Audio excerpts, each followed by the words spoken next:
तो what is this PYQ analysis, what do you mean by PYQ analysis, काय असतं कुठलंही, किंवा PYQ असेल किंवा MCQ असेल, what do you mean by analysis, काय करतो आपण अनालिसिसमध्ये. पहिले तर काही बेसिक क्रायटेरियाज आहेत की कुठल्या टॉपिकवर क्वेश्चन विचारतायत. ओके, त्याच्यानुसार म्हणजे आता एक सब्जेक्ट घेतला मी, तर हिस्ट्री सब्जेक्ट घेतला, तर कुठले टॉपिक्स हिस्ट्रीमध्ये हायलाइटेड आहे त्याच्यावरचं ते कळतं मला PYQ मधून. दुसरं मला काय कळतंय PYQ मधून, ऑप्शन असतात त्याच्यावरून आपण. एक मिनटं, त्याच्या अगोदर मला हे टॉपिक ॲनालिसिस करून मग मी त्याचे टॉपिकचा ट्रेंड आयडेंटिफाय करतो. बरोबर, जसं मी इकॉनॉमीत सांगितलं की बँकिंगवर विचारतायत, पण आता विचारणार नाही बँकिंगमध्ये, कारण NPA सेटल झालेत.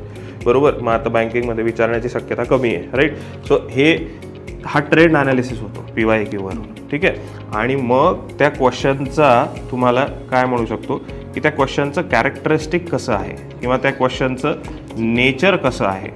ओके, ते आयडेंटिफाय करतो. ते पण ट्रेंडमध्येच येईल. मी अजूनही त्या प्रश्नाच्या आन्सर्सपर्यंत गेलेलं नाहीच आहे इथे ॲनालिसिसमध्ये, because analysis is not finding the answers. Okay, कारण ते तर आज ना उद्या माहितीच आहे, करणारच आहे. तो टॉपिक आता समजा जसं की तो सरांनी तोच प्रश्न सांगितला उडांगुटांचा आणि त्याचा, की नॉक्टर्नल ॲनिमल कोणते आहेत. So this is regarding the behavioural approach of the species. मी तुम्हाला एन्व्हायरमेंटच्या सेशनमध्येही सांगितलं की आता गेल्या काही वर्षापर्यंत 18पर्यंत 19पर्यंत UPSC फोकस करत होती factual things related to species, पण नंतर आता गेल्या 1-2 वर्षात बिहेवियरल ॲस्पेक्ट ऑफ स्पेसीजकडे शिफ्ट झालं UPSC. हा चेंज तुम्ही रेकग्नाइज केला की नाही. जर तुम्ही नाही केला तर मग काय उपयोग आहे. मग there is no sense, whatever you are reading it completely is in vain. तुम्ही फक्त मग ओरडत बसतात की स्पेसीज जमत नाही, स्पेसीज जमत नाही, कुठून वाचू, काय वाचू, ही नोट आली का, ती नोट आली का. शेवटच्या दिवसापर्यंत नोट येत असतात आपल्याकडे वेगवेगळ्या. त्याच्याने उपयोगच होणार नाही unless and until you should identify this nature of questions. ठीक आहे, ह्या 2 मेजर गोष्टी आहेत PYQ अनालिसिसमध्ये. आणि मग तिसरी गोष्ट मग येते जी तुम्ही सांगताय की आन्सर काय आहे आणि आन्सर व्यतिरिक्त अदर ऑप्शन्स काय आहेत. ओके, हे दिस कम्स ॲट द लास्ट. बरोबर, बऱ्याच प्रश्नांमध्ये असं असतं PYQच्या की ते अदर ऑप्शन खूप एलॅबरेट करण्याची पण गरज नाही आहे. मग ते करत जाताना टाइम जातोय, डेफिनेटली वेळ जाणार ना. आता मला तुम्ही सांगा की एखादा प्रश्न आहे आणि त्याचं उत्तर जर तुम्हाला परफेक्ट माहिती आहे, ओके, तो why you are exploring other options. ठीक आहे, हां, अदर ऑप्शन्स कुठल्या प्रश्नाचे एक्सप्लोर करायचे ते पण समजलं पाहिजे.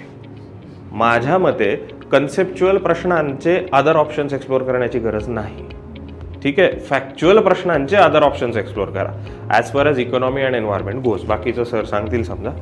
ठीक आहे, जे फॅक्च्युअल प्रश्न आहेत, जसं की परत तेच उदाहरण घेऊ आपण ह्या स्पेसीजबद्दल. बरोबर, मी तुम्हाला सांगतो की स्पेसीजचा ट्रेंड म्हणजे जर एकदा UPSCचं फिक्स आहे की एकदा जर एखादी स्पेसीज त्यांनी PYQमध्ये विचारली आहे, तो it is our duty, not job but our duty, की तुम्हाला त्या स्पेसीजबद्दल माहितीच पाहिजे. पुढे कधी म्हणजे UPSC एक प्रकारे असंच सांगते आम्हाला की we have that right to ask you about this species because we have asked this species previously.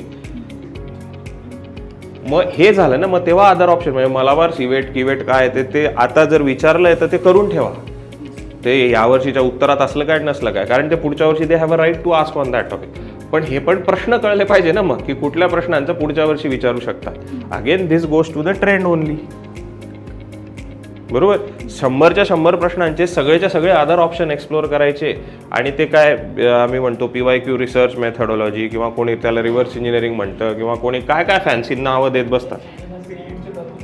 हां, मग एवढं डिटेल, अरे गरजेचं नाही आहे एवढं डिटेल, कारण त्याला लिमिटेशन्स आहेत ना. म्हणजे ह्युमन ब्रेन आणि ह्युमन बिहेवियर याच्यानुसार खेळावं लागेल. कोणी कितीही हायपोथेटिकल किंवा आयडियल गोष्टी सांगितल्या आणि त्या कितीही छान वाटत असल्या, म्हणजे आपण त्याला रिजेक्ट नाही करत आहे, पण हे माझ्याकडनं होणार आहे का सगळं, ते पण हे करा ना, रेकग्नाइज करा ना. मग तुम्ही काय करताय, तुम्ही जे तुमचं ॲक्च्युअल रेग्युलर गोष्टी आहेत त्या सोडून देतात आणि ते करत बसतात.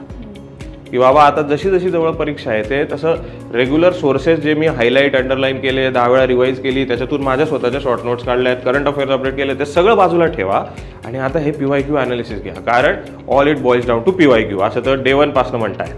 मग आता सगळ्यात जवळचे, जसं जसं परीक्षा जवळ येते तसे आम्हाला PYQ जवळचे वाटायला लागतात. ते झालंच पाहिजे, दॅट इज इम्पॉर्टंट, पण ते कशा प्रकारे घ्यायचं ते समजलं पाहिजे. अननेसेसरी हायपोथेसिस जर तुम्ही करत बसले, तुम्हाला लक्षात येते का, असं करत करत करत करत तुम्ही एक सेपरेट नोटच फॉर्म करून टाकताय.